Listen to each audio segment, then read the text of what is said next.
I pledge allegiance to the flag of the United States of America and to the republic for which it stands, one nation, under God, indivisible, with liberty and justice for all. Okay. Item 2. Do we have any comments from the audience today? Yeah. Good afternoon. Thank you very much. My name is Lou Perini, and I live in South Lake Tahoe. Well, the El Dorado County portion of South Lake Tahoe, your service area. Anyway, I have a water bill that I was going to frame that I actually thought would be distributed by now, but apparently it's not. But on your water bill, you have to know Roman numerals. You have to know how many cubic feet of water in a cubic foot, or how many gallons of water in a cubic foot. You have to know all these things to figure out how many gallons you used. And because if you don't know those, you can't figure it out. And they're not on the bill. So you have it as CCW, that's cubic, CFW, yes, cubic feet of water. But the C means 100 actually, so it's not really a cubic foot. So you have this thing that says usage, CFW, and unless you know that C stands for Roman numeral 100, and there's no way to figure it out. I mean, it's got to be more simplified. I mean, you can't figure out how many gallons you use, and also there's nowhere that says how many cubic feet are in a 1 gallon. Gallons in a cubic foot of water, or in 100 cubic feet of water, which I think is 748 or something. But so that, the limit is now, once you're metering water, you can pretty much tell how much sewer usage you're using, how much flow you're having going to the sewer plant in terms of sewer.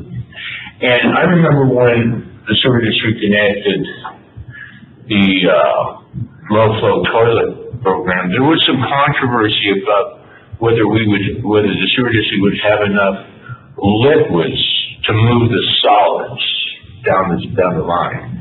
I'm not sure if that was taken into account when you put the meters in. If you put the meters in, you're going to lower the usage, which will lower the flow, which will inhibit the solid movement down your sewer lines. But the first thing that I came for was the bills computed, and definitely, I'm not sure how many people could do it that work here, could figure it out, but maybe they can. I don't know. That's the number one thing. But the other thing is the discrepancy of I'm paying for 279 gallons a day with 3 sewer units, right? And I'm using less than 20 or less than 30 gallons a day. I think there could be some problems there. But anyway, that's my 2 cents. Thank you very much. Cody's having an open house today for 420, so you're all invited. Thank you. And it sounds like those are things that would be easy to clean up on the bill. Yeah, the bill that you can't figure out how many gallons you use. Yeah. Brian, you heard that. Yeah. There it is. Any other public like to talk to us? All right. Let's move on.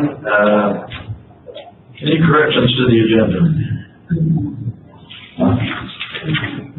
Would any board members like to pull anything from consent for discussion? I'll move to approve. I'll second that. Second, and there's no discussion. Go ahead.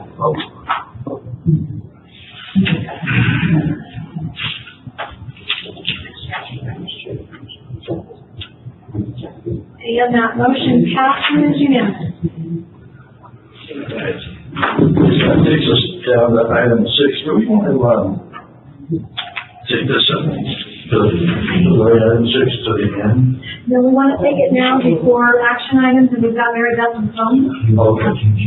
So we're going to go into closed session, and how long do you think we'll be? Maybe 10 minutes. approximately 10 minutes, so if everybody could go get some fresh air, and we'll call you back. We're back in session. There's nothing to report from closed session. So with that, let's move to agenda item 7A. This is a flood pole irrigation tank recovery road. Okay. Good afternoon, Megan Colby, Senior Engineer. We're talking about the Flagpole 2 Iroquois 2 Tank Recoating Project. Just a quick background, don't want to bore you. Talked about this a lot last time. The project consists of removing existing coating on the tank's interior, prepping the surfaces, and recoating the interiors of both tanks. And then at Flagpole 2, we're also doing the exterior coating. Both of these tanks have been offline due to significant coating failures, and they'll remain offline until we get them recoated and they pass testing. Bids were opened on Tuesday, March 14th, and we received 5 bids. The amounts range from $396,750 to $576,900. As we discussed last time, staff found irregularities with all 5 bids, both material and immaterial. The apparent low bidder and the second low bidder did not submit quality painting, sandblasting, and then the second apparent low bidder was process measurement group doing business as Tahoe Industry Coating. Neither of these contractors submitted a hard copy original bid bond at the time of bid opening. It's been our long-standing requirement to have a valid original bid security provided at the time of bid opening. We did receive a timely bid protest from Quality Painting and Sandblasting on March 19th. The letter is in the board packet. We consulted with district legal counsel and issued a response letter within 7 days as required by contract documents, and found that their protest was meritless and should be rejected in its entirety. The third lowest bid was received from FAR Construction Corporation, doing business as Resource Development Group, otherwise RDC, and it contained only minor irregularities. And there's a summary of all the bids received and the bid irregularities, as well as the protest letter and our response in the board packet, kind of the gist of everything and where we're at. So before I go forward with the action, I understand there's probably going to be some discussion. I do, Jeff Hart is here from RDC, so I don't know if you want to have him speak or if you guys have some questions on how we should proceed. I think maybe it would be helpful for you to explain staff's recommendations in the agenda item. Sure. And the alternative recommendations that we'd like to discuss. Sure. So as it stands right now, our recommendation was to find the bids from Quality Painting and Sandblasting and Toledo Coating, Industrial Coating to be non-responsive and reject both bids. Reject the bid protest from Quality Painting and Sandblasting, find the minor irregularities with the bid from RDC to be immaterial and waive the irregularities, and then award the project to the lowest responsible bidder, which is RDC, in the amount of $446,900. That is what we have proposed. The alternative would be to reject all bids and rebid the project. What we would probably end up doing is splitting the 2 tank projects into 2 separate contracts and bid them separately. That, in our opinion, would give us a better handle on the schedule. We need both of these tanks online, and so by splitting them, we may possibly have 2 contractors that could work simultaneously, and we could get those tanks done this summer. If we reject and rebid as a single contract, we could run into some issues with getting both tanks coated this summer. And so we'll have one of the tanks offline again for basically another year. And kind of the trade-off would be, we have a known cost if we were to move forward with FAR as the third low bidder on this project, of like $50,000 above the low bid. If we rebid, and particularly if we are splitting the 2 contracts, there's no guarantee that the sum of those 2 contracts is going to come in the same kind of ballpark, like you saw the first time. Oh, go ahead. Okay. So, yeah, this, you know, hard copy bid bond issue, we talked about this at the last meeting, and, I think staff's come up with an approach going forward to clarify the confusion. That's to send an addendum out, that the bidder has to acknowledge that this hard copy is required. So we're not waiving the hard copy requirement, going forward, but we're kind of amending our procedures to make it clearer. So, for bidders, it sounds to me like, you know, rebidding it as two separate projects, that's gonna take more work for us, and there's uncertainty in what bids are gonna come back. And, I guess I just don't have I don't have confidence that we're gonna recover that $50,000 that we leave on the table by selecting the third bidder by doing that. So my inclination is to go with the staff recommendation and select RDC. I don't know, other board members. I would agree with that. So if you're ready for a motion, then you could read the motion. Can we see the far and just new things doing? Trying to know where we're headed. You came home this way. Afternoon, ladies and gentlemen of the board. I'm Jeff Farr, President of Resource Development. I mean, sound like I was going to agree with you, so. But I've just got to add on to that. You know, one, I think it's important to uphold the bidding process for all of us to put all this effort into it. I think that's, you know, really important as this district. And I think what you know, we approach this to do both tanks at the same time. You know, we know the challenges up here, and we want to get on it just as soon as possible, as soon as we can get the snow to clear to get on it. So, I don't see an issue with, you know, with the schedule. We're fully aware. And then, a couple of things, I think as you said, 2 bids come out. You have 2 different mobilizations, possibly two different companies. It's hard to, you know, to bid them that way. And I also thought there might be more inspection costs, which would be outside of the construction contract to consider. Might be more administrative costs on you guys. So I think that's really, you know, all I have to say, but I appreciate your time. Any questions? I hope you do a good job for us.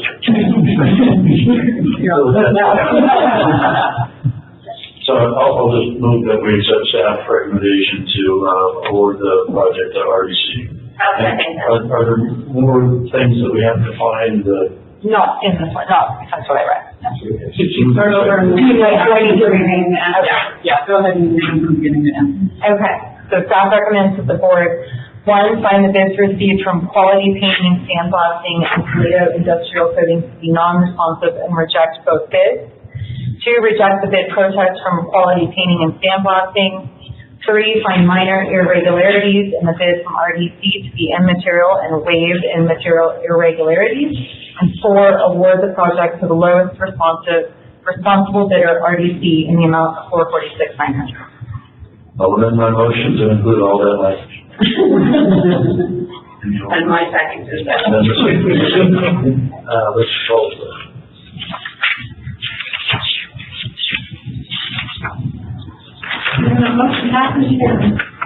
Your business. All right. Let's go on to item 70. I'm still here.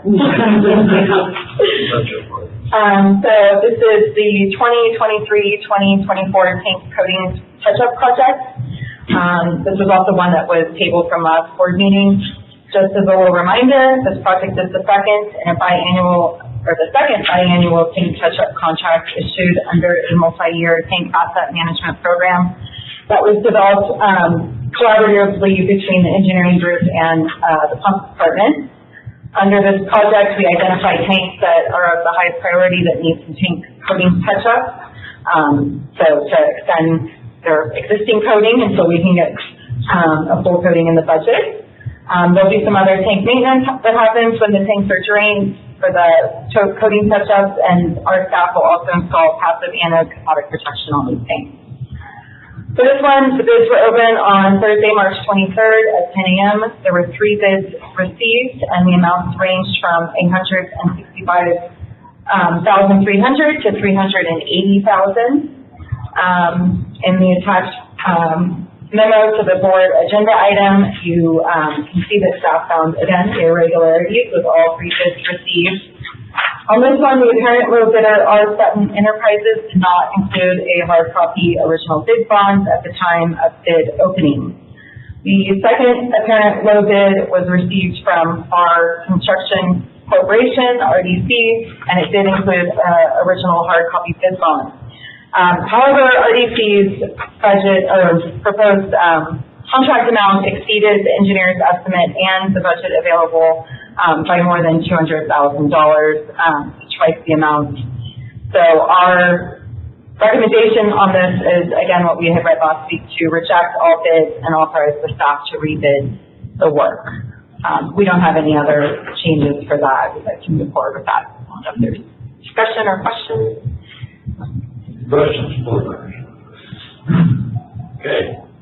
State motion. Staff recommends that the board reject all bids and authorize staff to rebid the work. Before you do, you might ask if there's other comment. Yeah, you can. Yeah, okay. Excuse me. Sorry about that. Well, thanks again for the time. Jeff Barr, we have a president of Resource Development. I understand the budget. I think what I want to point out is us and Olympus were very, very close, and I don't think the price is going to change. It may go up. And the thing I pointed out to Heidi is that we're having Megan. Okay. is that we included our mow on the other project because we'd already had them. We thought we confirmed those. So, all that aside, I just wanted to put the price number out there that I would expect it to probably go up. And that we're willing to do any portion of it if that's an option. So, thank you. How quickly can we turn the, and re-advertise the request for bids? Because of the budget that, or the estimate that did come in, we were planning on kind of de-scoping it a little bit, just focusing on, we met with the pumps department and focusing on a couple of the tanks that are more of a higher priority that we know we need to get done this summer. The plan was to basically get that done in the next couple of days and hopefully rebid it within the next week or two. So not to, upset the schedule too much. And just do 1 year of a tank coating touch-up project. So just have the 2 tanks, get them done this summer, and then next year we'll go for a 2-year and have 4 or 5 tanks identified in that, the ones we push. I'll move the staff recommendation. I'll second that. Call the question.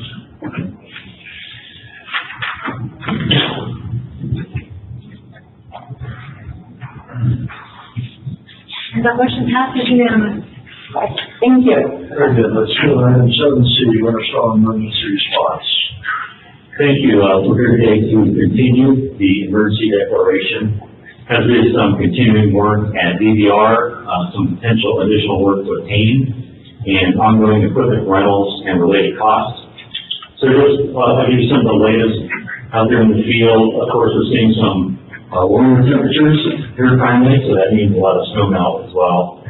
So I have a short update on Bellevue, Palm Lake, the plant, and DVR. At Bellevue, the pump station, we had high flood waters, we receded when we kind of cleared that opening, that breach at the beach.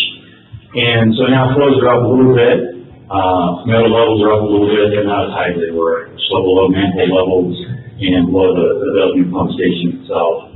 And our pump station volumes, our pumping volumes are more normal, maybe around 80,000 gallons per day. They're as high as 2 million gallons per day when we were flooding, and before we pulled that protection at the manhole. So, kind of getting somewhat back to normal there, but keeping our eye on those levels. We're still running a standby pump and generator as a backup. So that's Bellevue, Palm Lake. Had quite a bit of discussion and concern on this item a couple weeks ago, but really great news out there. We're back on Liberty Power, And, kudos to our electrical crew that came through again. And, we still need to hook up SCADA, but really we're kind of back to normal out there. And Sanford Camp, they've been really great to work with. They've been great partners with us, you know, for this summer event and other winters and other emergencies. So they really appreciate the extra effort that we went to kind of get them back online, back in business. We're expecting, you know, a lot of visitors to come next few weeks. And the plant, really all well, has been running really well through this entire event. Our flows are about 5 to 5.5 million gallons per day. That's about 1 million higher than normal this time of year, but it's a late winter, late spring. We're still running the standby generator located at the emergency pump station. So I'm thinking we're getting a new one to replace that one. So I think a few more weeks we'll see when we get that permanent generator back, that permanent motor back. At DVR, really operations are getting back to normal. White Rock has completed emergency repairs to the on-farm, to roads, to ditches, and there's going to be more of that over the next 2 to 3 weeks. More repairs to roads and drainage structures in multiple locations. At Hardy Place Reservoir, we're releasing recycled water at 15 CFS. That's pretty much the maximum capacity of the Diamond Ditch. And even at that maximum capacity, the levels of Hardy Place are going down. So obviously that's a good sign. But we see it's going to take the entire regulated irrigation system to bring the levels down to dead full, as regulated by AD-HOC. So that's from May 1st to October 1st. So a lot of water is coming out of Hardy Place. Emu Creek is receding as well. That's about it. I guess with that, we'll go to Paul and give us some of the financial numbers. Yeah, so at this point, district staff, John, has been authorized to expend up to $600,000, and we're approaching that once again through the combination of paint instructors, White Rock, equipment rental, and other internal costs associated with the storm. We're right about there, so I recommend just adding another $300,000. I know these numbers sound big, but as you recall, we're assuming that we'll be reimbursed for 75% of the majority of these costs through FEMA. Thanks, Paul. Any questions? No, I think this spring has been kind of weird in that we had a little bit of a warm spell, but we're cooling off and getting really cold, so I think it's kind of receding in terms of what kind of runoff we might expect. So I think this weekend we might expect more. So I guess for me, I'm supportive of continuing the emergency action. I don't see us out of the woods just yet on this stuff. So yeah, and I appreciate staff's, throughout this whole time, doing a really good job in keeping the systems running. So. Thanks, yes, that's been awesome. Yeah. Question, I guess, the council in the staff report is that the board must determine by a 4 out of 5 vote. We have only 3 here today. The unanimous vote of 3 is sufficient. Yeah, so I think that does present a problem for you. So I'd suggest just continuing this item until you have sufficient board members to code the requisite approval rate. Good. Okay, so we'll continue this item to the next meeting. That moves us on to item 7D. Iron Stream Environmental Zone. Good afternoon, board. Good afternoon, John and Melanie. This item here is to enter into a construction funding agreement with El Dorado County. This is a part of an erosion control project that they're building out in Myers on San Bernardino near the magnet school. They're installing storm drains, and they happen to be installing some storm drain in the location of our water line. It's about 750 feet. I would like to show you where this location is. Shane. So this is our water system map here.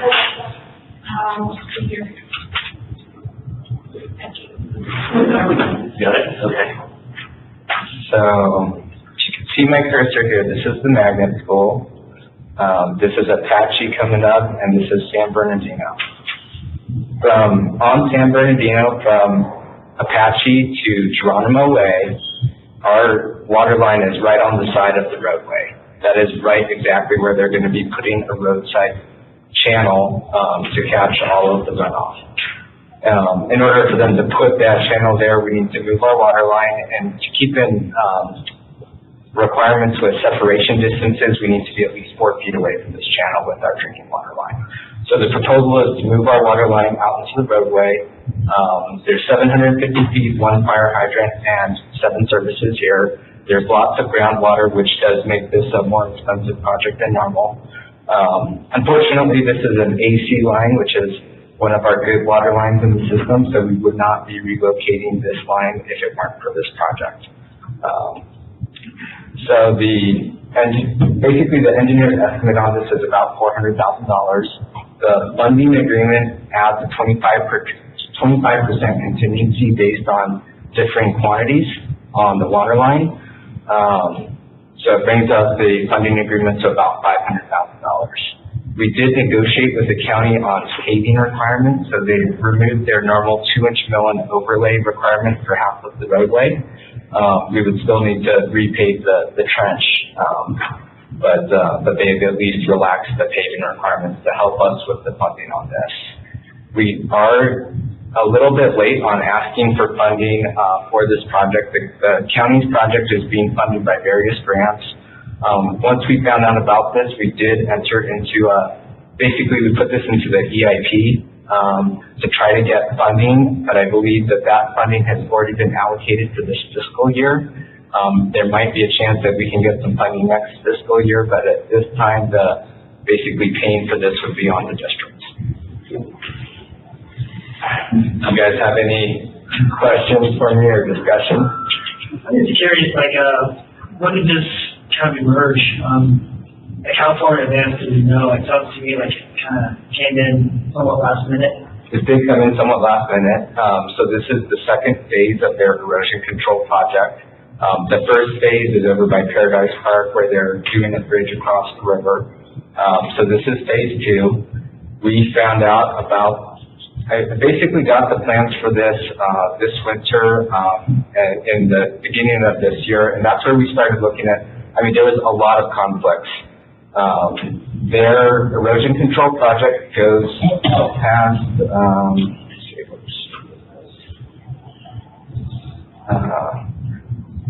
Eastern San Bernardino. Bakersfield is the street that's right here. Their project has a retention basin going into Paradise Park, and we had conflicts with our water line and our sewer line, basically from that retention basin all the way to Geronimo. I was able to work with the county to resolve a lot of the conflicts by modifying their design. So we really tried to minimize what we were going to have to pay for, but unfortunately this one section from Apache to Geronimo was something that we looked at a couple of options, and really their design is really what made the most sense. There wasn't room to put storm drains or this roadside channel anywhere else. So we probably found out about this in January, February, worked with them to do some redesign, and came to the conclusion that we were looking at having to relocate our water line to accommodate their project. The explanation when Adrian and I sat down with their designer about, why they literally can't move this ditch is that the area that is flooding that needs to be relieved is on the north side of San Bernardino, and that just happens to be where our pipe is.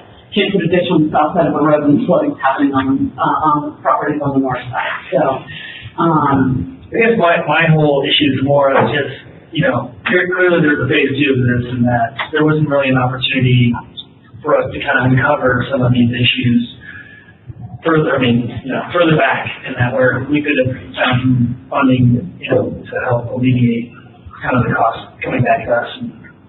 I think the funding issue is an important thing for our staff to follow up on.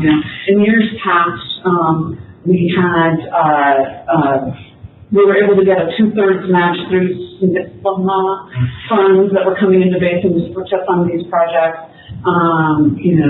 Through the nexus with that funding source. And then that funding source went away, and then there was a big lull, and we didn't have many of these projects coming up, and so I think the conversation sort of died for a while. This is the first time that it's really come up at this scale, in kind of this new era where they're seeking different funding sources, and so we are playing a little bit of catch up of like, okay, well, how can districts tap those resources as well. So, yeah, I guess that's what I'm trying to communicate is that to whatever extent we can coordinate on these things well in advance so that we can kind of be already receiving some of those stimulus funds or whatever other sources of funds that might be available, especially if we're going to move the infrastructure. Yeah, I definitely agree with you. On this one, I know they've known about this phase 2 for a long time, going years back. But until they get that conceptual design, that's when we know that conflict is.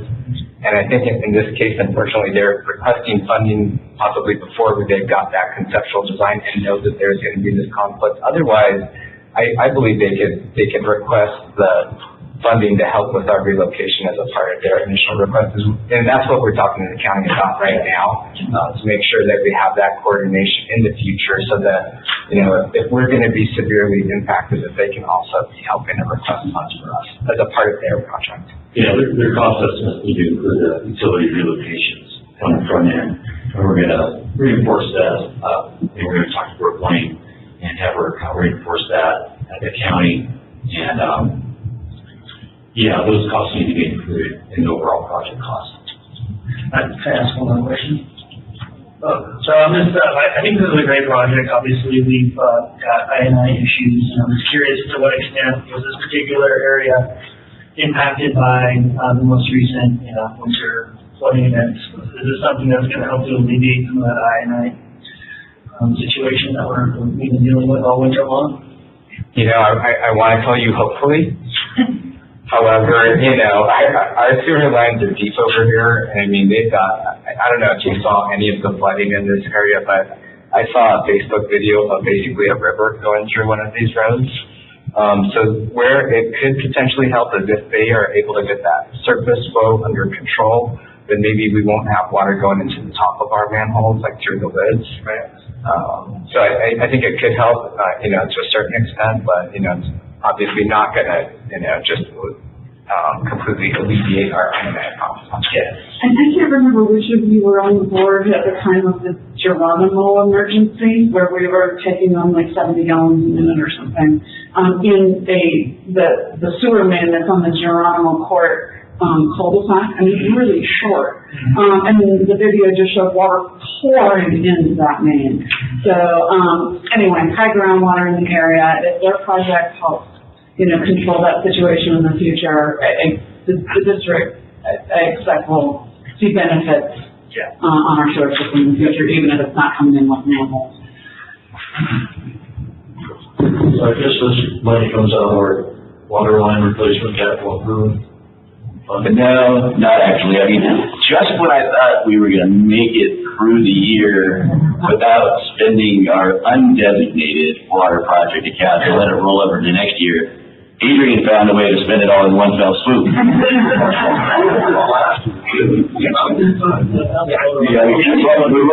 be able to roll any of that next year, but we do have a new budget in for next year for the same thing. Oh, and we haven't even gotten this next budget, or this next board item yet, so. Meeting over. All right, any other questions? Very good. Adrian, what's your proposed action?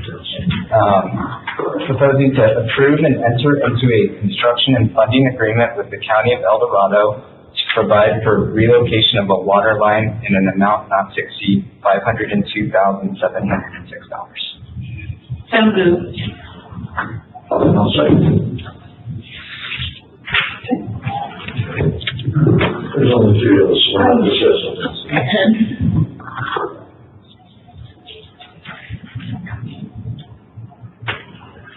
You have to get the screen back to. Oh, thank you. Sometimes I forget, well, it might have to do that, so, all right. And the motion passes unanimously. Very good. We're going to move to 70, Barton Area Valve Installation Project. Good afternoon again. So this item is associated with installing critical valves in the area of the Barton Hospital. We've got various reasons for needing to do this project, but the big driver for this today is a storm drain project by the city of South Lake Tahoe. They're installing a storm drain on 3rd and Helen.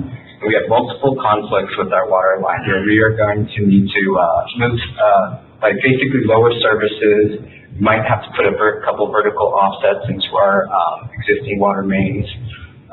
And this is an area that we cannot currently shut down. There's a large shutdown required in this area that would put the hospital out of service. Definitely something that we cannot do.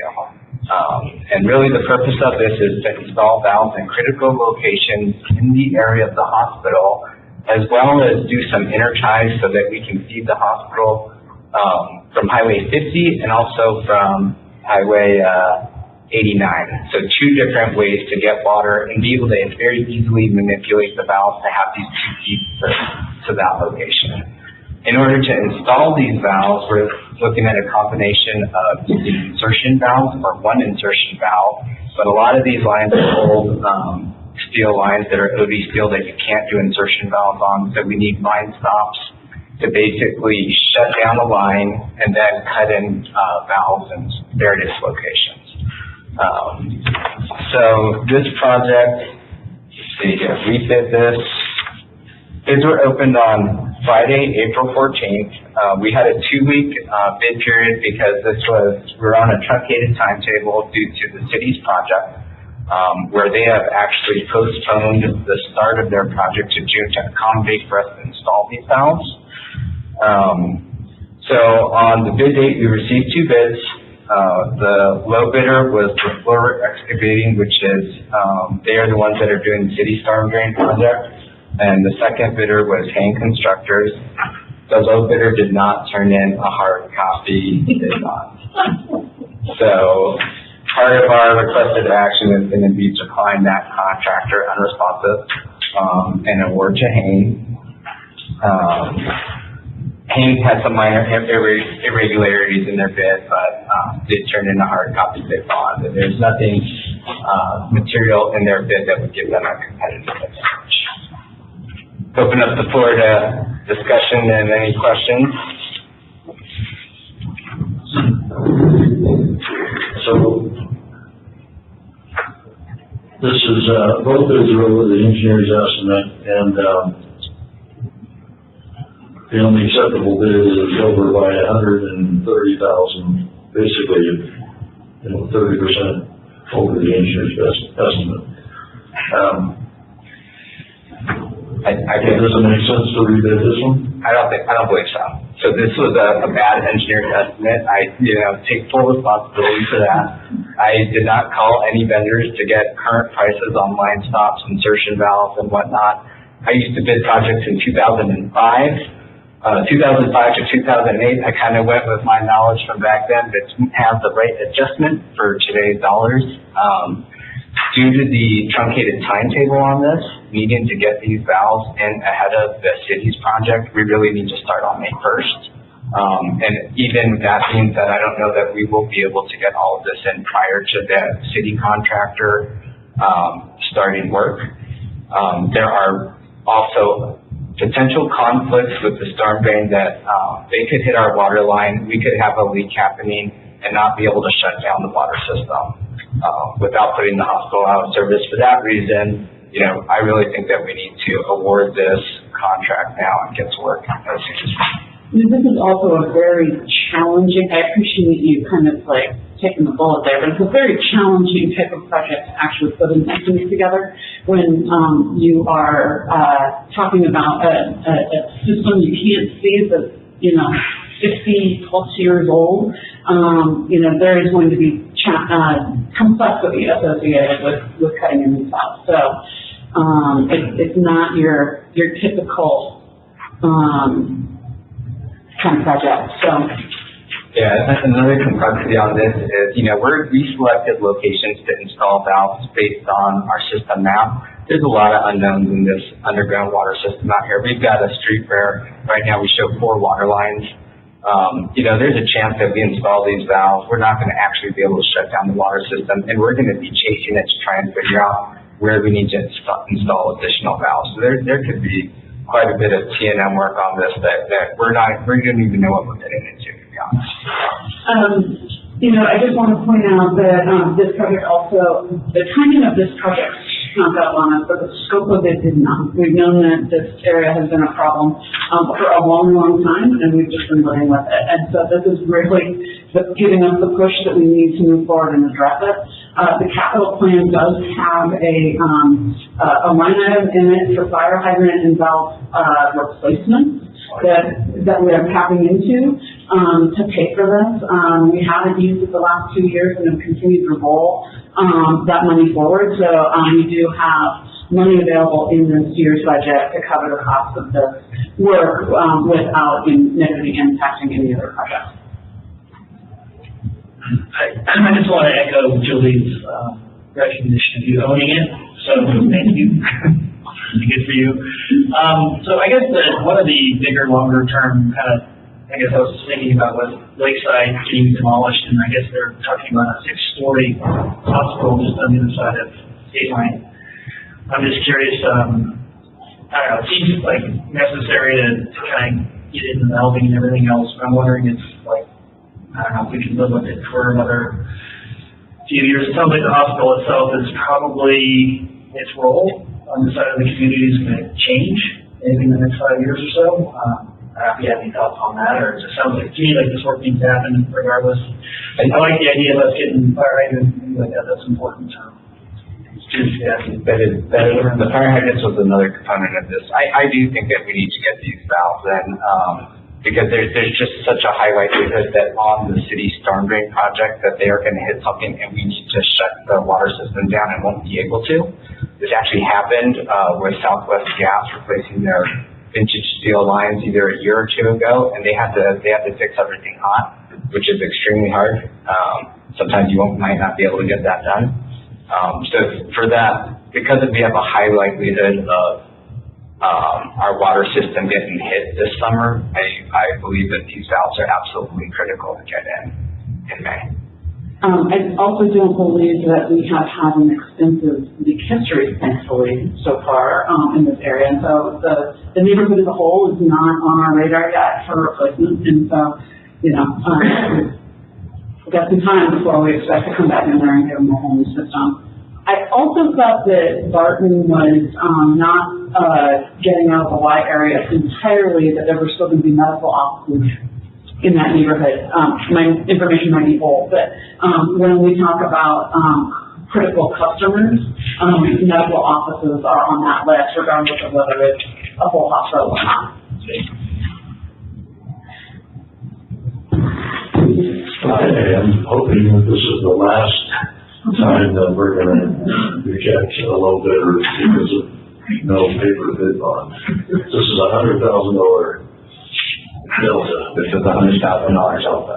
To change, since you brought that up, another part of this project is we will be installing 2 of the fire hydrants that are that we got a grant from the city to install, where we'll be providing the materials to the contractor to put in this.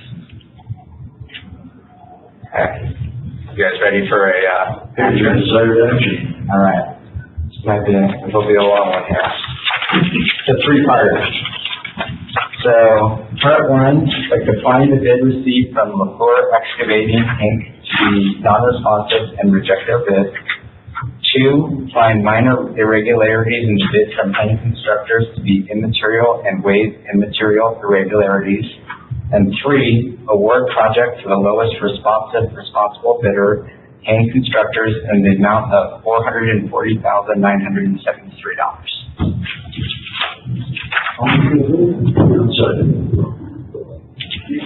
Motion and a second.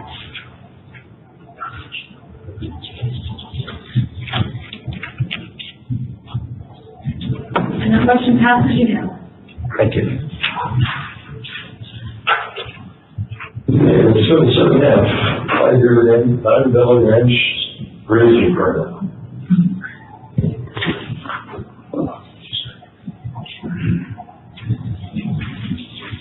Good afternoon, Trevor Cooley, Senior Engineer. I think Adrian just said 948,000, this is for 965,000, so we're gonna end it in the clear.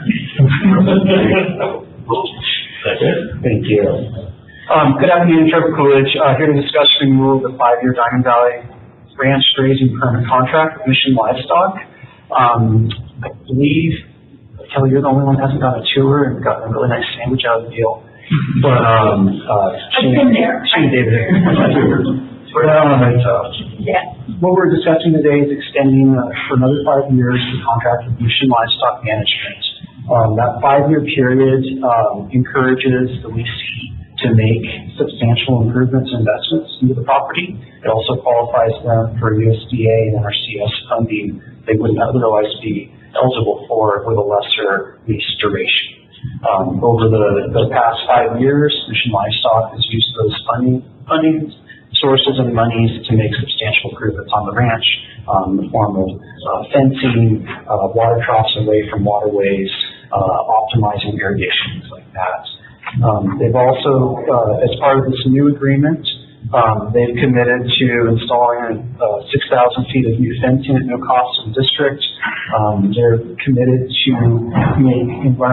using the environmental quality incentive program. They'll realign a problematic ditch, slope the banks back, install check dams, and revegetate that area. That was one of the ditches that we toured. That's the one on the east side? Yes, north side of the road, east side of the pasture. So the proposal makes commitments to continue use of NRCS funding sources, specifically identifies that project as one of the primary projects.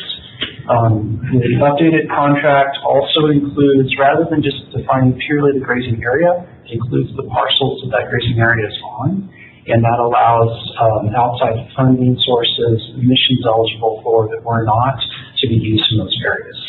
It also allows access to areas typically maintained by district crews along the Snowshoe 1, Snowshoe 2, and Milledge ditches, and specifically for the seasonal startup of that facility to reduce the workload from our field crews in place of Mission Livestock. Lastly, there's another contract adjustment that now allows for work credit. So if there's something the district really needs completed, whether that's a routine thing like installing a new fence to keep cows out of the riparian area, or maybe we have another one of these emergencies, we can engage Mission Livestock and they can perform that work for a credit against their lease amount. And again, that allows the district to utilize our relationship with Mission to get activities completed at DVR. So a really minor example, we were getting an excavator delivered at like 11 at night on a Friday. Our guys weren't available. I called Doug. He got up there, opened the gates. We got the excavator delivered. So there's kind of one-off things like that that we can utilize them as an effective local partner that's on site. And looking at the revenue, $965,000, we feel like this is a fair amount, reflects an escalation over time, from the prior contract to the current, and then continues to go up.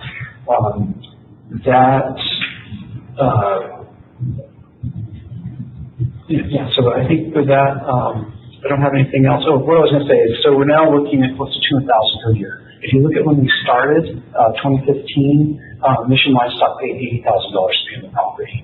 So the increased amount, doubling or almost tripling of what's coming in really reflects the value of its irrigation improvements, the fencing, and their commitment to the property. I'd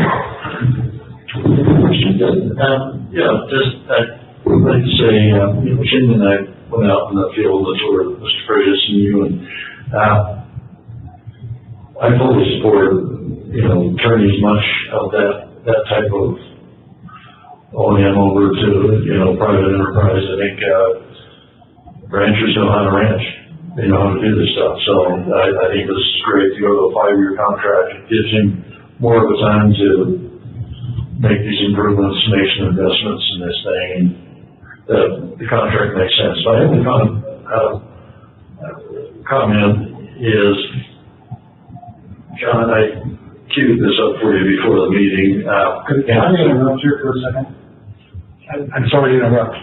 I know there was some discussion between you and John regarding other concerns raised in a different form. And, I think the contract, the grazing plan is probably broad enough. Trevor and I have exchanged some emails this morning, text this morning. It's probably broad enough that the plan that's going to be written, the operations plan will include addressing any special concerns of our planned district activities. So we probably don't need anything specific. I strongly suggest not going into details of where those other concerns are coming from as far as this contract is concerned. If that's not sufficient, I have a general suggestion as far as a couple of places, both in the proposed grading plan and the agreement, that we could add a couple words in that would certainly, I think, address your concerns from what I saw earlier today. So I just wanted to raise that because I'm trying to keep that other process out of these discussions. And just, spoke to Trevor Gary, about expanding, cooperation with other entities in Alpine County. And, perhaps we could approve this and allow staff to work with Gary to refine some of that language. Okay. Thank you, Trevor. Yeah, no, that's fine. And we are definitely sensitive to the concern that you brought up to John earlier, making sure that's addressed so that it gives us flexibility in the future. And I think there's one line I think I'll just read that may address the concerns of other activities. This plan will be developed in collaboration with SCU staff and address the number of grazing animals, the time, duration, intensity, any special concerns, and planned STP activities. So we leave it pretty open in terms of how we can use the area. I also wanted to note that Doug Freitas with Mission Livestock, the owner operator of Mission Livestock, is here if you have any additional questions. Trevor, how many acres? I guess I never thought an acreage on the grazing allotment. It's just right around 900 is the irrigable grazed area. So what's Doug? Just changed, previously I'd always considered 125 vertical acres with full water availability. However, that has changed just recently with the addition of some other lands that will increase acreage slightly, but we actually kind of ground truth it, if you will, see where the water runs, and then we'll go back on what that acreage would be, but I anticipate we said 50, 60 acres. So your preference is to graze on the irrigable acres? Okay. And so the map that's represented in here is that roughly how many acres? That's like 100 acres-ish, or is that? The area outlined in red is approximately 900 acres, just under 900 acres. And not all of that, every inch that is grazed, so that reflects the number, the slightly lesser number. And so what is 1.45 million pound live weight lean calf a year, like weighing 450? How many head of cattle is that? Is that like what? It depends on where the opportunity is. Where we have opportunities, looking at the drop on this morning, opportunity is right over the top of Oklahoma. And so we obtain cattle, normally I buy cattle in the state of Hawaii, and I instead obtain cattle from Oklahoma this last fall in large quantities. So you get the areas that are under cattle? That's what they are. And what normally I would turn out an animal that's 670 pounds. This year it'll probably be about 600-ish, 610 coming in. And so we'll take that total weight, divided by that average weight going, that'll be the head count. So about 2,000? Yeah, it'd be somewhere in that area. And then we're doing a rotation, we're moving stuff around, we have fencing sufficient, and we're giving 30 days minimum rest and things like that. So that's kind of part of it. I would like to step out of the way. Sure. Sorry. I'm sure thank you. I'm Doug Freitas, Mission Livestock. Thanks for everything. Been here 7 years now, and going off some more, hopefully. And really enjoyed this, enjoyed looking at STPUD, and enjoyed the the community up there and the staff and, getting to know our neighbors, the tribe and so forth. It's been a pleasure. The Diamond Valley, back to the exact question, was the rotation. So it's changed over the years. When we started out here, quite honestly, the first year I didn't know what I was getting into. We weren't the winning bid, and I was in Hawaii buying cattle in Maui, and I got a phone call from Jim Hilton, and he said that the bidder that was the winning bid backed out and asked if I could have cattle there in about 10 days. And I'd shipped the cattle like would if I had won. I'd ship them to another location. And so I obtained cattle that first year, and coming out on that ranch, it had it just coming out of not being irrigated properly for many years at that drying out period.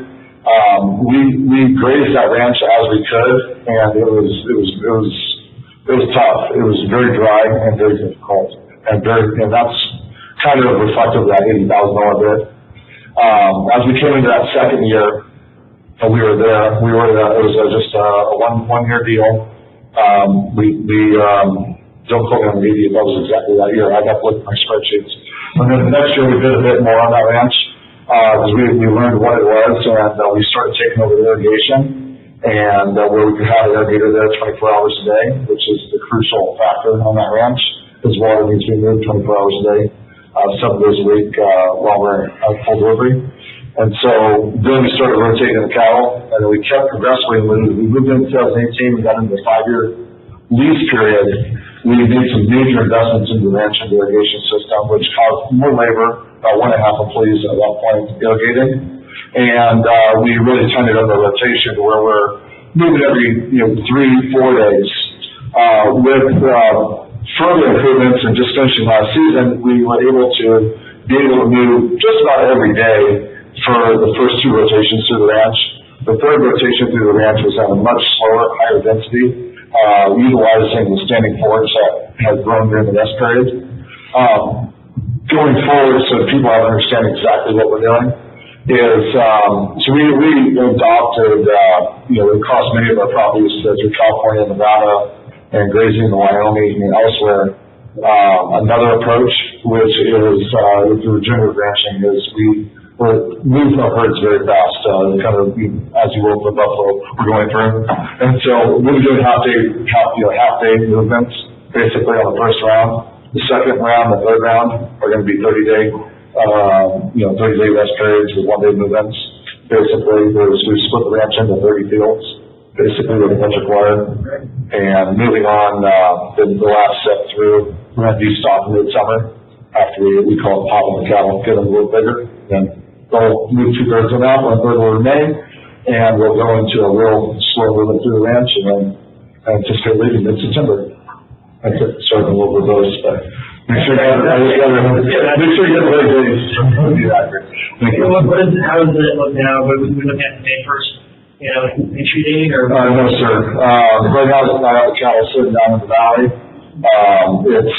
Things are starting to advance on dry out down in the valley. We are really aware of the situation here, and we're looking for more of a mid-May turnout. We need to have the acceptable, standing on, vegetation heights, and that we can come in on. One thing that, just is surprising about this ranch, when you have forages of these, 1 week, and the next week, when it gets warm here, and with all that water we're running, the next week you might have 10 inches, or 11 inches, and so that's what we have to move. We pick up that herd speed, and getting through the ranch, just topping it, and just clipping your lawnmower on the high setting, was pretty much. We want to leave the soil panels up. And then in terms of the source of irrigation, are we utilizing any of our reclaimed water, recycled water? Yes, sir. None, so about freshwater irrigation? Yes, sir, and that's been further optimized. We exercise the water rights out of the West Fork of the Carson, and which is on Snowshoe 1 and Snowshoe 2. We expect a very good irrigation year this year. They're projecting full delivery, which is in the 21-ish CFS, running through at least mid-July, looking at that in the snow time maybe, I think it's called. So I'm pretty impressed. Well, I was gonna harness all that energy, that water. Get it out there. Great, I'm looking forward to, another field trip out there, maybe midsummer, just to That'd be awesome. things out. That'd be awesome. Thank you. And, I look forward to working with you guys. I know you have a particular interest on improvements and field 7, 8, 9, and 10. And, you definitely have some thoughts on, how to reclaim that site, from all the cut bank erosion and so forth. I look forward to that. Thank you. Any other questions? Thank you. And just as we're always trying to educate on DVR activities, the permanent water application areas, currently our permits, those are excluded from grazing. So like the alfalfa fields where we're using recycled water, those are excluded from grazing. The one area where grazing is permitted is Harvey pasture, and that's with a different agreement with Chris Hansberg, and that's mitigation for Harvey's Place Reservoir that's coming up for expiration. But for the large part, we don't have cattle in areas of recycled water.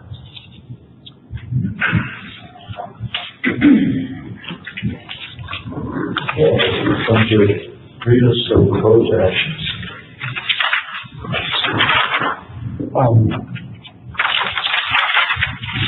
So I request that, I lost my location, excuse me. Request that the board renew the 5-year Diamond Valley Ranch grazing permit contract with Mission Livestock Management in the total amount of $965,274.38. I would just add, following up, my comments, to Director Peterson, to make that subject to wording of management and legal. Subject to final wording by management and legal. I'll make that motion. Second. That's you. It's kind of nice to approve a budget item that's a revenue. Yeah. Thank you. Thank you. Very good. All right. Good doing business with you, Mr. Curtis. All right, let's, 7G, liability claim. Brian. Good afternoon, I'm the customer service manager. Yes, so, item 7G is related to a liability claim against the South Tahoe Public Utility District received from customer Donald. A little bit of background on what happened with this particular claim is that on the morning of December 31st, so New Year's Eve, kind of during the storm event there, this customer had called reporting early in the morning no water in her home. So district staff responded and discovered a large amount of water flowing off of the customer's driveway. It looked like a broken pipe. And so what the staff did is find the water meter and isolate that and turn that water valve off, which stopped the leak immediately. So essentially, it was demonstrated that the leak was on the customer side of the meter. So what our typical protocol is in this situation is that once we're able to confirm that the leak is downstream of the meter in accordance with our administrative code, that is the property owner's responsibility. The code says in section 3.2.4, the property owner shall own and be responsible for the installation, repair, maintenance, and replacement of any water lines, valves, and other appurtenances from the discharge side of the water meter. So once we had determined that that's where the leak was and it looked like a sizable leak, we did turn the water off, and the customer was advised that we would need to leave the water off until they were able to make repairs, because at the time it was creating a road hazard. Just that amount of water flowing down and freezing on the road there. So the customer, this is not a full-time residence for them, and so they had plans to make those repairs. At the end of, or in the middle of March, they had hired Hain Constructors to make the repairs to the water line. When Hain got there and excavated that meter and kind of got in there, he discovered that it looked like the leak was caused by a faulty meter installation. Specifically, his finding was that there was not a stiffener installed during the connection of the the poly pipe to the discharge side of the meter, and it looked like that's what caused that meter to fail there at that connecting point. Frank Abendandolo, our underground water supervisor, met Robert out in the field and confirmed that that was reasonable. That was his conclusion as well, was that that was the cause of this failure. This water meter was installed by a district hired contractor back in 2019, so it's outside of the 1-year warranty period that we have with the contractor. Frank authorized Robert Hain to go ahead and complete the repairs, and then we received this claim from the customer, and the customer was claiming alleged damages for lost rental income, about $9,000 worth, and then $240 for the water and sewer bill from the period of January 1st through the end of March when the repairs were made. I forwarded this claim to the JPIA, our claims administrator, to review that. Their finding was that the district did not have any wrongdoing by acting, basically using our normal protocol that is based in our administrative code. The claimant was alleging that that was what we had done wrong, was kind of determining that the leak was her responsibility when in fact it was related to a faulty installation of the district's meter. So the JPIA's recommendation for the board is to reject this claim for lost rental income and water and sewer bills on those grounds. Does the board have any questions? Well, the address is redacted, and that's fine, but is this an address in a location where VHRs are allowed? It is in the county, and VHRs are allowed. Very good. Whether that's relevant or not, I was curious. So I'm sorry, I may have missed this when you were going through it, but so this happened in the end of December of 2022, and then the repair was done when? March 30th. March 30th. And so the water remained shut off until that point it was repaired? That's correct. And I guess I'm just curious as to, did we have the opportunity to repair it right after the fact that we turned it off, or what? We could have if we had known that the problem was going to be something we were accepting liability for, but the key was that in these instances, what we typically do is we will let the customer know that it appears to be their responsibility and they have the burden of proof otherwise, essentially. And this is rare. We don't have a lot of meters fail due to faulty installations, but it has happened before. And for the most part, it happens more quickly. We will come out and investigate that, and then, the next day or something like that, the plumber will be on site and call us back out to show us something that, if that's the case, then we can take care of it right then. But in this case, we never really dig down on the other side of the meter to, see if it failed right at that connection point. That's not our normal protocol. So I guess it was, we would have reimbursed them if they were to take action earlier. We also did reimburse them for the cost of the repair. We will be doing that, yeah. Right. Any other questions? Ryan, proposed action?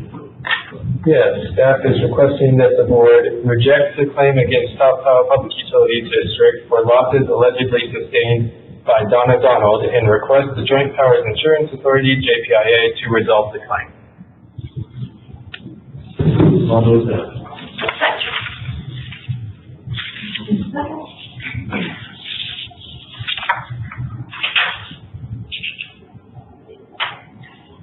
This motion passes unanimous. Okay, let's go to 7H. Water service call charges. Yes. 7H is a new ordinance amending our Appendix B schedules for water service call charges in the administrative code. So recently I've given a staff report to the board on a little bit of the history with how we've handled water service call charges in the past.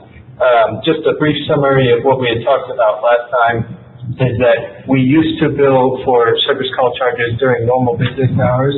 There was an ordinance passed in 2011 that essentially removed the fee during normal business hours while retaining an after hours and holiday call out fee to recuperate district staff time for overtime requests and things like that.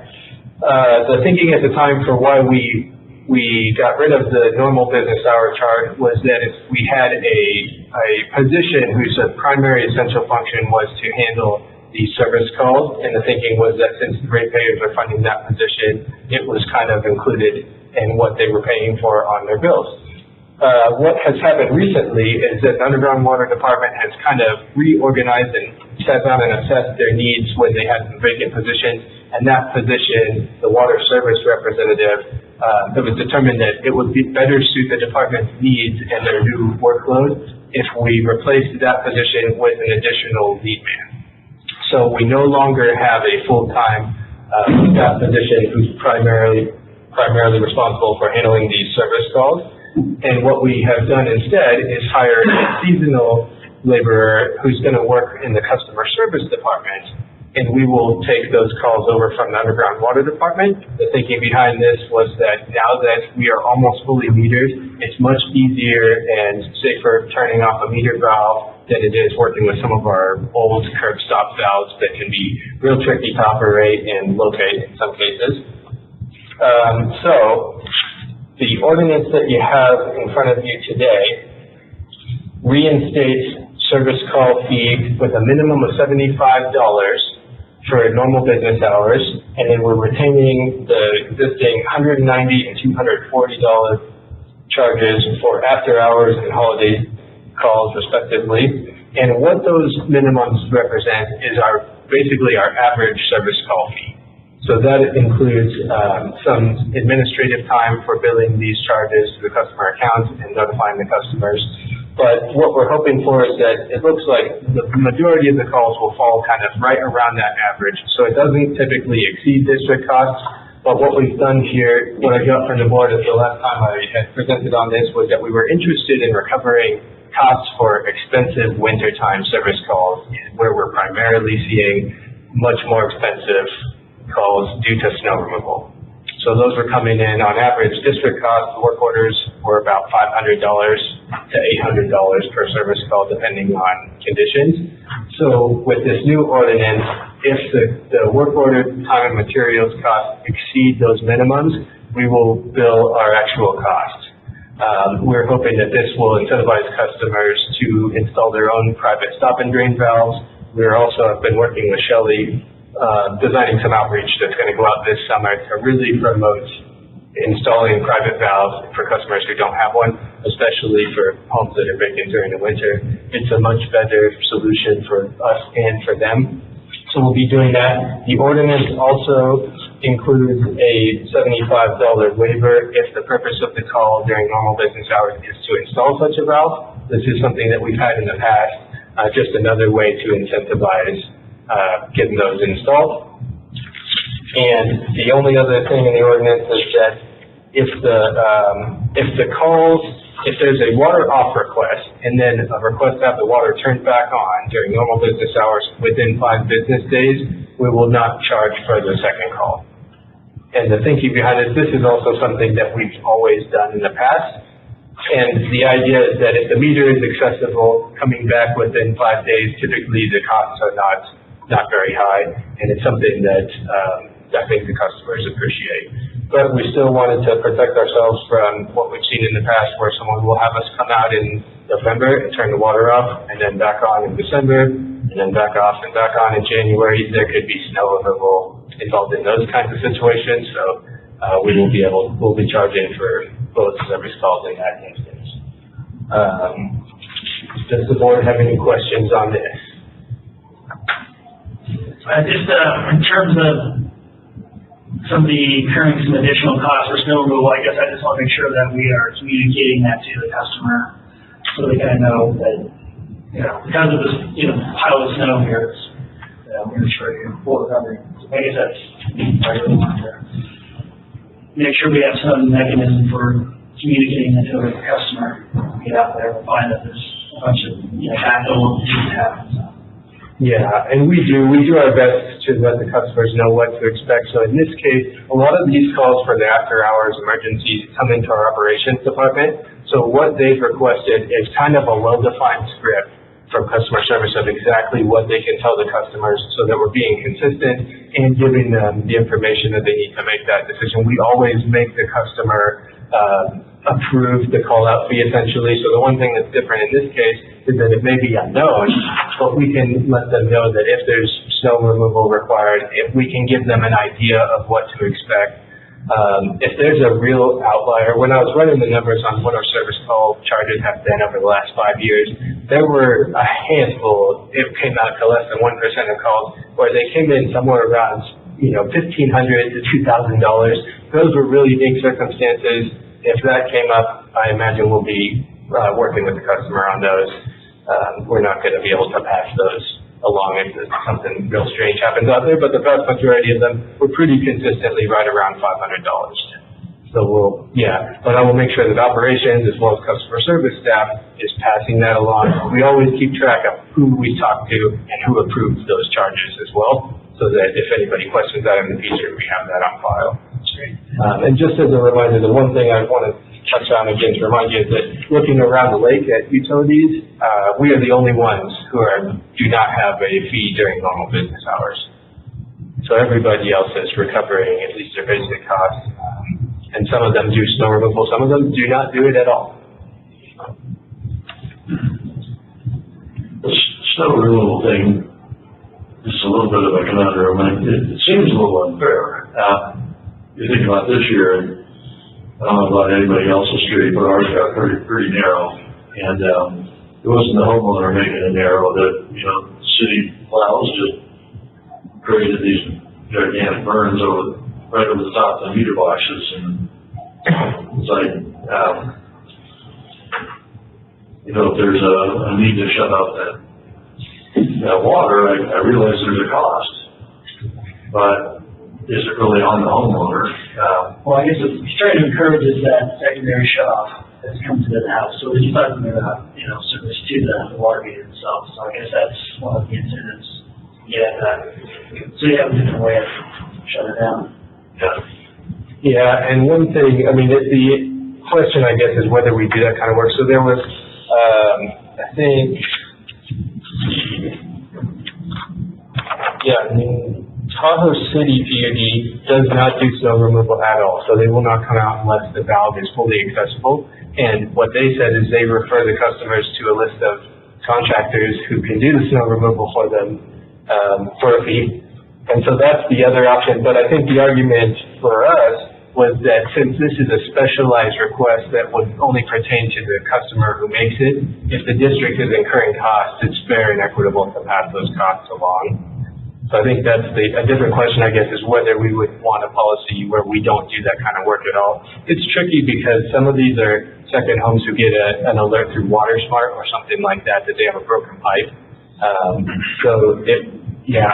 was a question I had about how it works over at Tahoe City as far as, if you can't get somebody to remove the snow, then there can be extensive damage. We typically try to get on stuff and it's good. The shut-off valve is another great investment for these people, especially if they're not there. So it's more kind of for our argument that you can shut it off faster than we can if you have that valve, even if you're not here, a neighbor can operate it or something like that.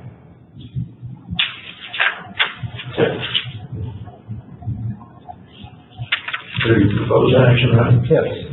Staff is requesting that the board adopt ordinance number 586-23, an ordinance of the South Tahoe Public Utility District amending Administrative Code Appendix B Schedule Sections 3.1.52 and 3.1.53 and superseding ordinance number 528-11 regarding water service call charges.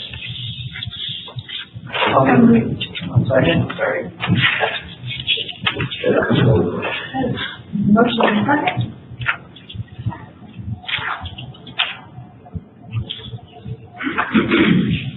Then the motion passes unanimously. Thank you. Okay. And so GM recruitment closes.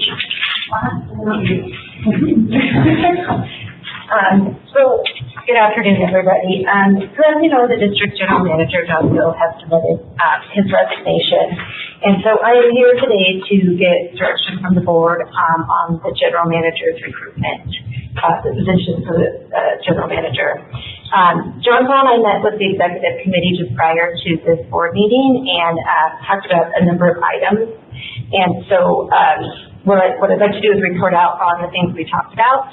And after each item, I think if there's discussion or anybody wants to chime in on it, we could do that. So, one of the things we discussed was using a third party to conduct the recruitment. Staff came in with that recommendation. It's very common in the industry, and there seems to be, everybody seems to be in favor of that. Yeah. Agreed. We need to third-party recruitment on this thing. I think, as you said, it'd be on the order of $25,000 plus or minus, but you'd go out and get a proposal from the outfit that we've got a standing. Yeah. So we've used Cost and Associates in the past. In 2014, some of you might remember with the AGM, the water reuse manager recruitment. The last GM recruitment, we did not use a third party. But in 2014, we did go out with them, and we still have an active master services agreement with Cost. And so, yeah, I think that $25,000 estimate was designed for full services, which we're probably not going to do. Yeah, we talked about there's, they offer a full service, which goes from, posting, taking apps, reviewing, and actually going through that interview process. But staff's recommendation was to look at a partial recruitment, where they kind of do the heavy lifting, they do the advertising, kind of finding the candidates, screening them, and then providing us with kind of the top of the group for us to then take into the interview and selection process. Yeah, we wanted that consultant to look beyond California borders. Correct. Yeah, so I'll request the proposal from Cost, and we'll go from there. There's a few other things that have to happen before we do that. So, and just, how much do you want to say and how much do you want me to say? we won't. I thought we won't say that. We just got to put out we wanted to, the committee recommends an ad hoc committee rather than having the executive committee continue to follow this up. We wanted to designate an ad hoc, basically shortlisting committee because we're going to get a whole bunch of candidates, and so the proposal was that Shane and I continue to serve on serve on an ad hoc committee for the purpose of this general manager selection process. It would come back to the full board for once that short list is in place, and then we'll have interviews with the full board, but at least to get it narrowed down. I think that's what happened with, with the recruitment that resulted in John being hired. Is at the time Randy and I were the executive committee, HR actually, did the initial screening of all the applicants. And then Randy and I think we brought together, maybe 8? Yeah, 8 or 9. 8 or 9, we met multiple times, and we reviewed the application and whatnot. And then we said, okay, well, these are our favorites. So, you okay with Shane and I? I'm fine with that if you guys are up for it. I mean, it's a process. So just make a motion that we designate this ad hoc committee for the purpose of working on the GM solicitation, and that committee would be Shane and I. We don't need to move that or not. You have authority to appoint. Which is it. Okay. And Liz is going to research some compensation. She's going to research the candidate questions. We're going to come back to an ad hoc committee. As soon as you get some answers from those things. And then that's the nice thing about ad hoc, we've got some flexibility in scheduling. And then we wanted to do designate an interim candidate, and the committee's recommending that we designate Paul as the interim GM. As soon as John leaves, there'll be a hard handoff on that day, so John will be the official GM right until, it's last day in this fall. And, they're gonna work out kind of the schedule for that, nominally, a month-ish, but depending on, deliverables and things like that. So it's in that general range as to when that handoff would happen. Roughly. Yeah. And we can report back on May 4th, and probably give a specific date. Yeah. So that's pretty much it. We do want to have an item on the agenda for, really your last board meeting. If we could put a closed session item on there to have the board do an exit interview with John, to sit down and have a discussion. But, so that'll be a personnel matter and, that'll be closed session. So depending on when that last day that you and Paul work out. Yeah, probably I'm looking at May 18th for that closed session component to it. Yeah. So Liz, did I miss anything? Well, that was all of it. You did great. The other thing, that we want to just research, was just a personally assigned vehicle, whether or not the district could offer for John to buy that out, if he wants to. So, Paul's going to do some research on that and just figure out whether that is something we can and should do. We'll come back to the committee, then we'll, at the next ad-hoc, maybe we'll have some information on that. So, questions? And for me. So do I, because this is kind of a broad, do I need to request board action? Not at this meeting, because you have, the direction, the board's giving you direction, so once you talk to your consultant, you can bring that contract back, for approval by the board.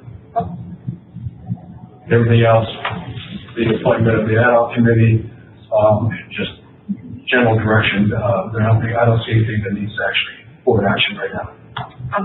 Thank you. All right. Thank you, Liz. We're gonna, right, let's go to, standing and the ad hoc committee reports. Jane? We met with Alpine County yesterday, nothing really significant to report out on that, and then other than that, anything else. Okay. As Liz mentioned, we had executive committee right before this, Shane and I, and then, yesterday, I was a board member at the employee CC, what's the C? Employee Communications Committee. Employee Communications Committee. And, that was going to be pretty well attended. I didn't count, but it was like about 40 people in the room. Yeah, it was a but it was good breakfast, so that was a factor, a definite factor. But there was some items on there and some pretty good discussion.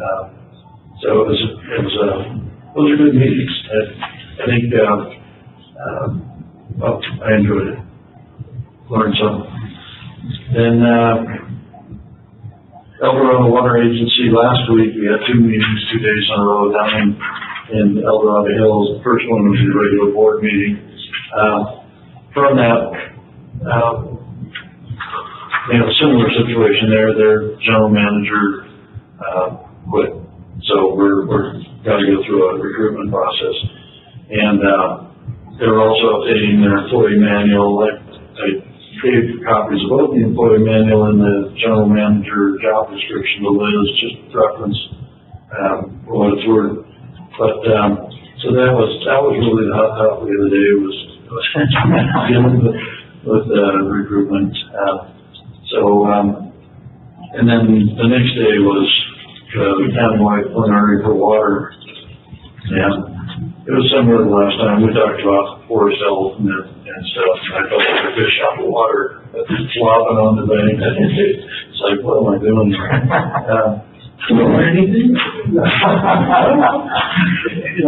it's like, you know, we provide drinking water and wastewater service for people. Fire. And we have some fire. And they can't afford anything but, you know, cutting trees, we're not gonna raise our water rates in order to, you know, manage the forest. That's somebody else's job. Fortunately, there's a lot of government in California, and those things are covered by somebody else. So anyway, a lot of activity in the last couple of weeks. That's my report. Any other comments, board members? I'll try item 9. Yeah. All right, so item 10A, 10. What are we doing on that? City Council. Presentation. Steve here? Yes. Okay.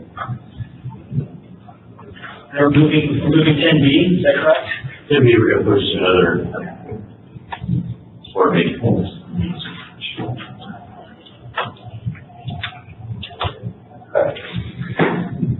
Good afternoon. Stephen Caswell, Principal Engineer, and I'm here to give you an update on our 2021 and 2022 water audits. Typically, I would only be in the 2021 one, but I got the 2022 one done earlier this year, and I'm giving the update a little later this year than I normally do. So I was able to get 2 years in one presentation. So a little bit of background. I've given this presentation kind of for the last 4 or 5 years, so I'll go through this fairly quickly, especially since I think most of you have seen this already. So, Senate Bill 555 was passed in 2015, which required annual water audits from urban water suppliers starting in 2016, and they also required the state water board to establish formal water loss standards for each agency. Throughout that process, the district was involved in the Aqua Water Loss Working Group, the AWWA Water Loss Committee. I was part of a coalition of some other water agencies that met with individual state water board members to talk about the regulations and to help craft it to something that was a little more palatable than where they started. So on the regulatory, so basically the state developed an economic model which calculates the standards, and they used the water audit data that the district submitted from 2017 to 2020 and basically averaged that to come up with our standard. Used that information to develop our standard. The initial standards had default model inputs that the state had developed, and they had a initial standard for the district of 23 gallons per connection per day, which would have been a 68% reduction in our annual water loss. However, they did have a variance process where you could, if you had data for some of the model inputs, you could submit that information to the state and ask for a variance. And so we went through that process. We submitted that adjustment request, and our adjusted standard was 60.2 gallons per connection per day, which actually represents the average of our water loss over those 4 years, of the 2017 to 2020, that were used in the economic model initially. So it represents zero reduction, but this is the number we're stuck with forever until they make changes, which there's nothing on the horizon, but don't ever hold your breath on that one. So it's the highest possible standard that we could have gotten the way the model was set up. So the regulations were finally adopted in October of 2022, so they are now in effect. There are some data questionnaires that are part of the regulation where they're trying to gather more information, probably for future modifications to the regulation. The first two actually are supposed to be due in July 1st of 2023. The state has not issued these questionnaires yet. They are actually going through, they're just starting to pilot them with some agencies, and we may participate in that pilot. I haven't heard for sure, not yet.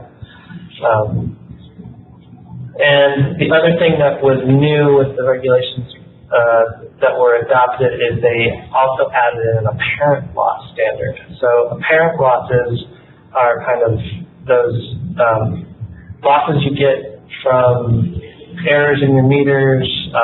Maybe if there's rounding errors, they're not really, they don't represent real water loss, but they want to make sure that everyone is basically having valid data come into their systems, that they're calibrating their meters, that they're doing meter testing, that they are confident that the numbers that they are putting into the water audit are accurate.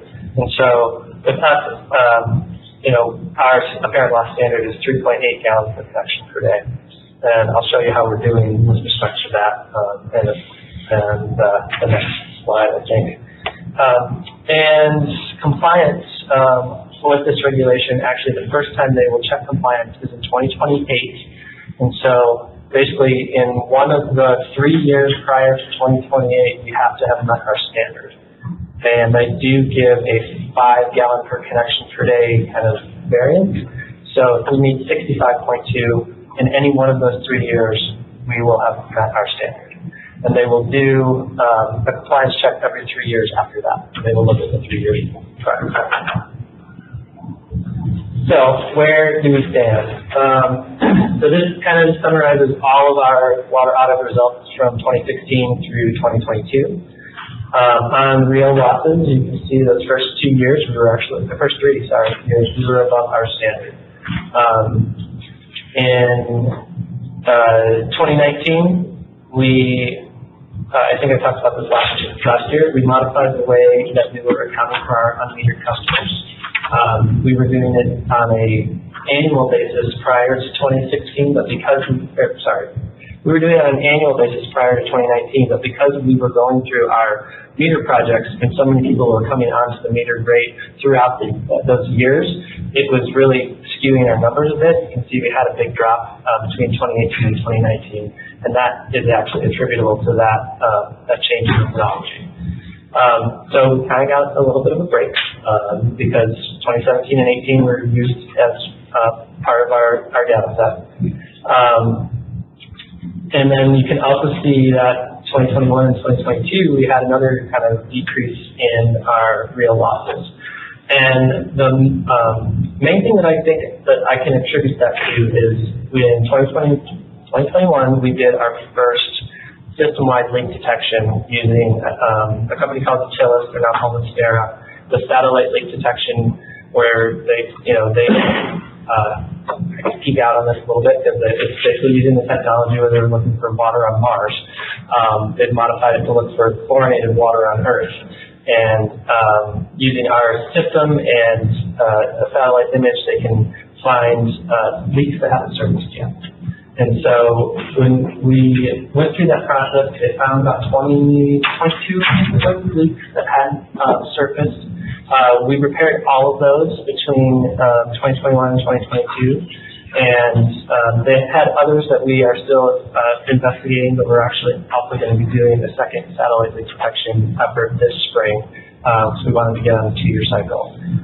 The report that they provided for us had an estimate of how much water was saved by repairing these leaks, and when you convert that to a gallons per connection per day, it accounts to about 10 gallons per connection per day. So that's a fairly big chunk of that reduction is due to that leak detection effort that we had never done before. So it definitely was a good thing to help us maintain our compliance with the standard now and moving forward.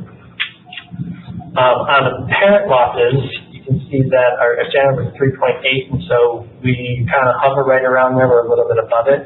There is a 2 gallon per connection per day buffer on the regulation. So as long as we are below 5.8, we are in compliance on that one. I actually should just take the infrastructure leakage index off of that because it's not used in anything, but it is sort of a measure of your system health, and you can see our numbers have been trending down, so I think we're making some good progress on that as we find these leaks, as we repair them sooner, as we replace pipes through the capital improvement program. Now, how much does this cost us? on an annual basis. It's surprisingly not that much, honestly, when you look at the number, and it has been trending down. So we were at $116,000 and that's based on our production cost of our water. So we're producing, more water because of the losses, but that accounts for only $116,000 in 2022, and that was 1.4% of our total operating costs. So it's a small chunk of the pie of our operating costs, but there's a regulatory driver making us kind of go down this road. And I think actually that's all I had. So any questions?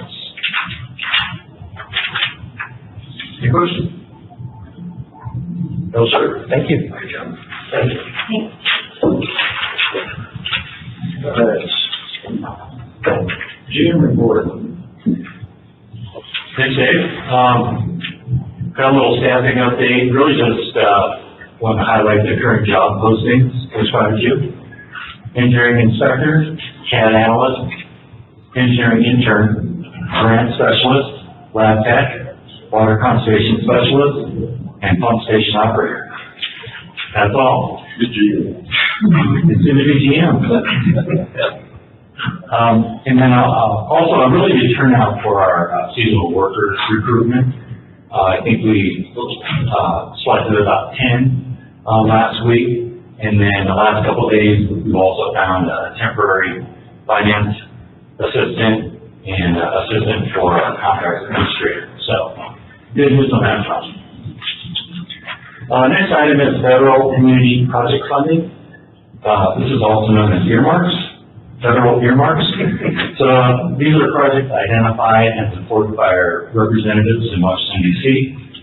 for us to receive direct federal funds. So for many months, we've been working with our U.S.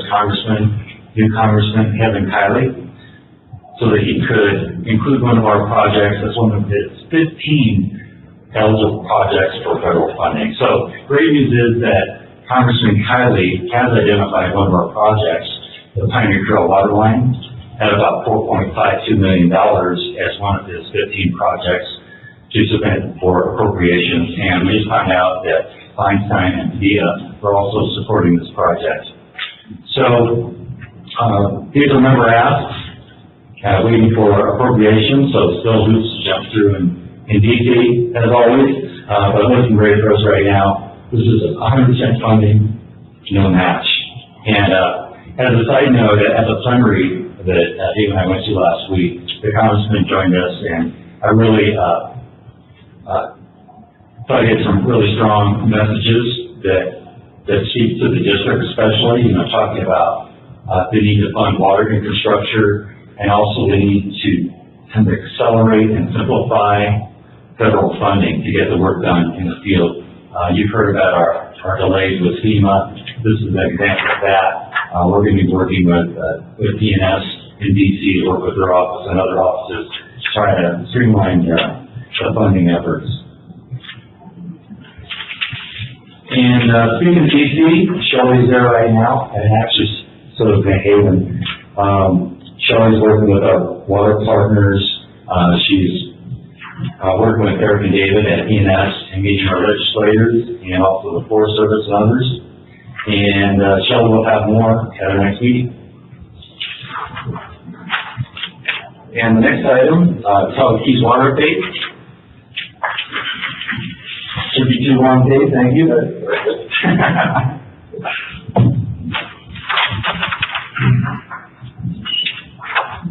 So, since we updated the full board on this, we'll have 2 members today.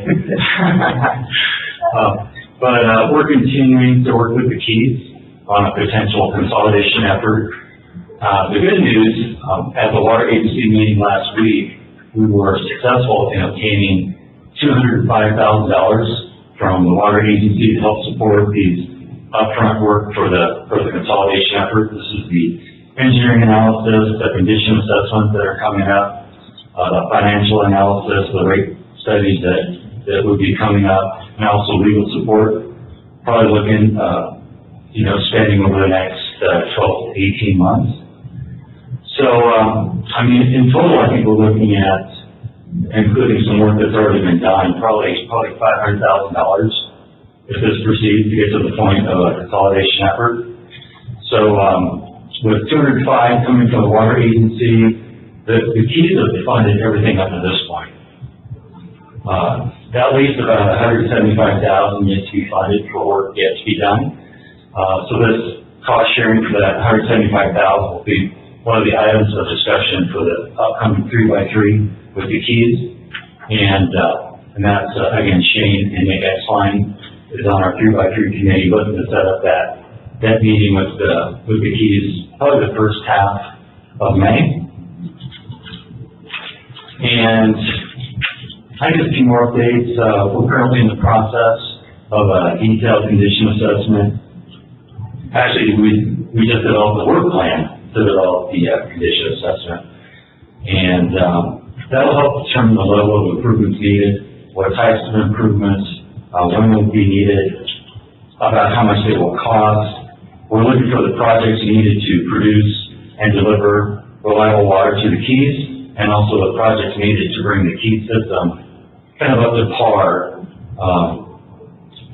with the district system in terms of level of service, condition, years of remaining life. So kind of looking forward, the thought is that the cost for these projects would be built into additional rates for the new keys water customers. They would pay our normal water rates, and then there'd be an added rate to funding system improvements. So there is also significant state funding available for consolidation, so we're really right now setting the table to get that as well. That's our report. Any questions, comments? Just a quick one on the keys. The Mark Madden mentioned, he's moved on, and I guess is there a replacement person? There is, and actually the Keys Homeowners Association is now being run by a company called First Service Residential, and so one of their employees is Hallie Kirkenberger, and that is the new general manager. And Mark Madison's last day was about a month ago.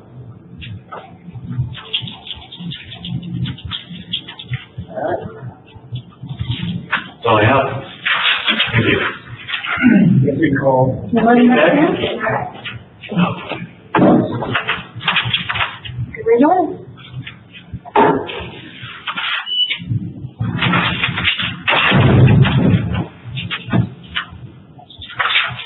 Okay. All right. We're all figured out. Oh, yeah. Done deal. All right. Meeting events, steps, and future are listed in the agenda. And with that, we're going to move into closed session.